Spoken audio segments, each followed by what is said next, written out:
I don't know about you guys, but I'm getting pretty sick of the market overreacting to these Trump tariffs. So we had the Trump announcement on early Sunday about the strategic Bitcoin reserve announcing that um, Solana, ADA, and XRP are going to be part of that strategic reserve. And then later Trump tweeted out that, of course, BTC and ETH would be at the core of this reserve. And so those five cryptos, along with the rest of the crypto market, just took off. Where the Bitcoin price was at 78K just 3 or 4 days ago, it rocketed up to 94K on those announcements. And then Monday we get more announcements of Trump basically confirming the tariffs, which wasn't really unexpected.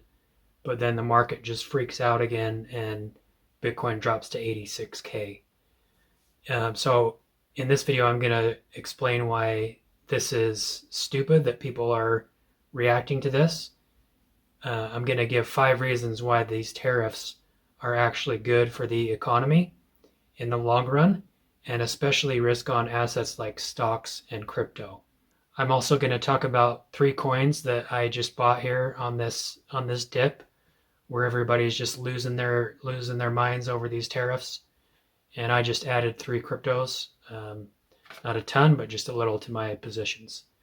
So hit that like button, subscribe if you haven't yet, and you can follow me at 𝗥𝗲𝗀𝗁 on Twitter if you want to stay even more up to date with things that I'm buying and selling. And getting to the Bitcoin price, again, on these Trump tariff announcements, we went back down to 85, 86K as people just lost their minds that these tariffs, which he actually already announced. I don't know if they didn't believe him or something, but now they're panicking that he re-announced them. But there are 5 reasons why this isn't a big deal as everyone is making it out to be. And the first reason here is that the tariffs actually weaken the dollar. So tariffs actually reduce the trade deficit. That's one of the reasons why they were enacted, because Trump wants a weaker dollar. A weaker dollar is good for the trade deficit. It's also good for risk on assets like stocks and crypto. The strength of the dollar is at a local high here, and eventually this has to come down. And so it's going to come down. And these tariffs are probably going to be something that starts this. And while this does increase the risk of inflation, to a certain extent, Bitcoin and other risk on assets are a hedge against inflation. So it doesn't really make sense that the market would crash based on this. Now, the second reason that tariffs are a good thing is it actually stimulates the economy in America. So you have American businesses that don't have to compete as directly with foreign prices and things like that of processing goods, right? Because they have higher tariffs. So now they're not as squeezed as far as their profits and things like that. And outsourcing is one thing that has really hurt our economy. And this all started back in the 90s. It was a little bit before then, but it got more mainstream in the 90s with Clinton, where everybody just started outsourcing their goods and everything outside of the US. And this was significantly, damaging to the US economy. Although it wasn't shown right away, it really diminished US manufacturing and things like that. The third reason here why tariffs are actually a good thing is that they stimulate direct foreign investments into the US economy. Because if they don't want to pay tariffs, they can easily get around this by, setting up a business in the US. So example of this is the Taiwan Semiconductor Company, who announced recently that they're going to put 5 plants in Arizona. And this is a $100 billion investment. And by having plants in the US, then they won't have to pay these tariffs.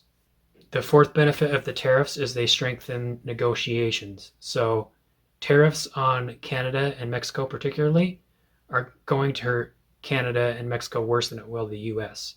And the economist 𝗗𝗶𝗀𝗁 recently talked about this. I'll show this clip, but basically saying that the US wants a weaker dollar, but they're right now they're using the stronger dollar as a negotiating chip. We look at the dollar now versus then, very similar.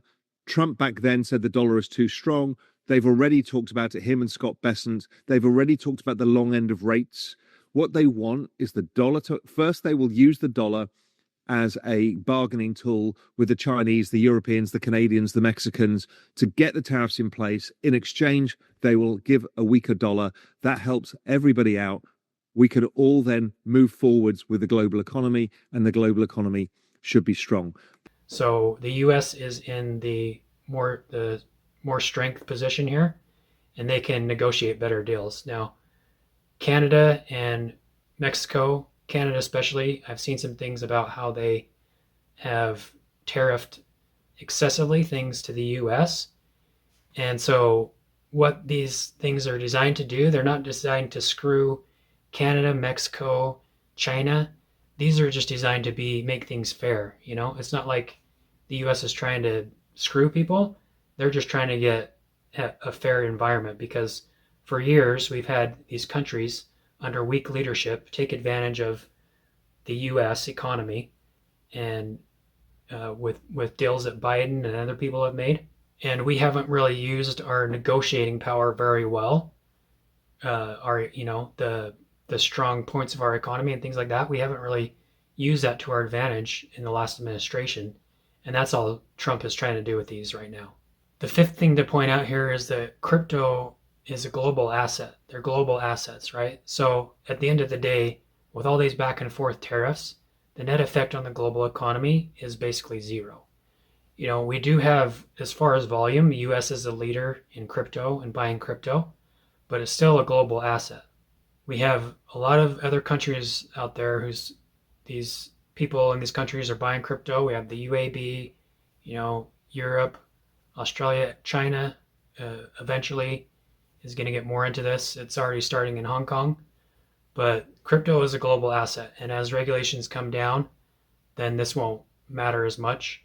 So people really like to overreact, and there's no really valid reason for this. Now with this dip and everybody losing their minds, I took this opportunity to add 3 cryptos to my portfolio. Not a lot, because again, I'm pretty much fully invested in crypto. I don't have a lot of dry powder left, but I did add a little bit to these 3. And the first one that I added to is Solana.